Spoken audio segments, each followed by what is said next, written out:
Yani kibinafsi, hata kama ningelikuwa ni mimi, unajua mimi ni mtumishi, alafu na kitu kingine nina huruma sana.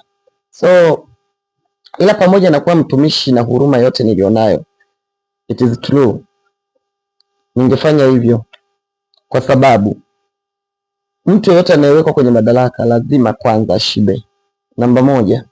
Namba mbili, ashibishe watu wa karibu. Tukizungumzia ndugu, jamaa na marafiki, watu wa karibu wawashibishe kwanza, alafu baada ya kumaliza watu wote kuwashibisha, anaanza kuangalia na watu ambao ni wa muhimu, anaanza kushibisha, ambao walikuwa hawako kwenye mifumo zake, yani anaanza kuwashibisha.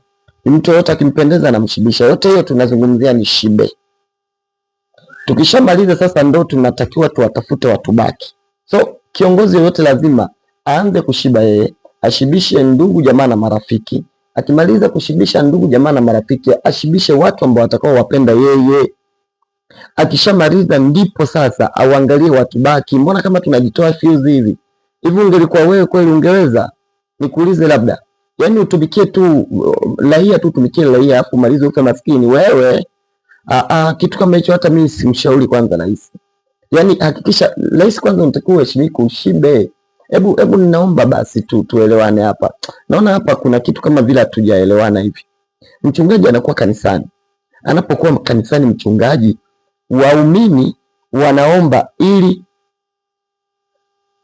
afanikiwe kutoka moyoni, na licha kwamba wanaomba ili afanikiwe, wanaleta na pesa ili wanunue gari, yaani wamununulie gari mchungaji wao. Huyo ni mchungaji, tusisahau, huyo ni mchungaji. Wamununulie gari mchungaji wao, yaani maombi tu hayatoshi. Kumbe wanatakiwa walete hela anunuliwe gari au ajengewe nyumba nzuri ambayo hata muumini hatakiwi kujengewa hiyo nyumba. Sasa huyo ni mchungaji bro, huyo ni mchungaji sister. Sasa unaponiambia kwamba eti rahisi kabisa, eti mtu ambaye anaoperate vitu vyote afu aanze kulia njaa, aanze kulia umaskini, acha uzembe, acha ujinga wewe.